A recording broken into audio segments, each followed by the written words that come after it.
কাঁচকলার খোসা বাটা ready. Hello everyone, আজকের আমার থালির মধ্যে কাঁচকলার খোসা বাটা। তো বাজার থেকে কাঁচকলা নিয়ে এসেছি। তো কাঁচকলার চোচাগুলো ফেলে দেব।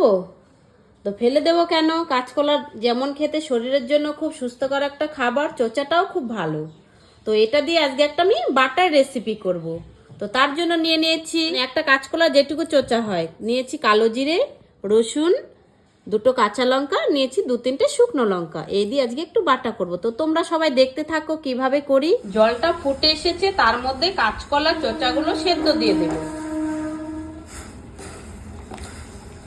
10 মিনিট সেদ্ধ হয়ে যাক, তারপরে নামিয়ে নেব। তেল গরম হয়ে গেছে, দিয়ে দেব শুকনো লঙ্কা, দিয়ে দিয়েছি রসুন,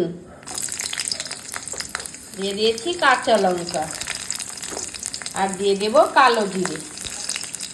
এটাকে ভালো করে একটু ফ্রাই করে, আর তারপরে দিয়ে দিচ্ছি এই যে কাঁচকলার খোসাগুলো। এটা অন্তত 5 থেকে 8 মিনিট হালকা করে ভেজে নেব। দিয়ে দেব স্বাদ অনুসারে লবণ, আর দিয়ে দেব হলুদ।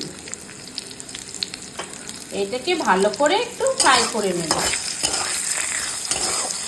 তো কাঁচকলার খোসা বাটা কে কে খেয়েছো আর কে কে খাওনি কমেন্ট বক্সে অবশ্যই জানিও।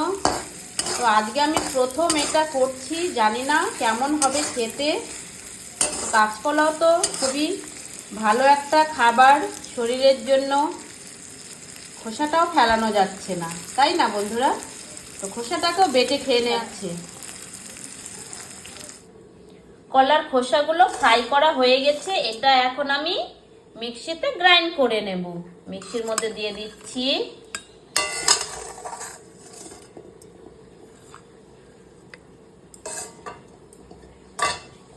কেউ শিলনোড়াতেও বেটে খেতে পারো, আমি মিক্সিতেই করি।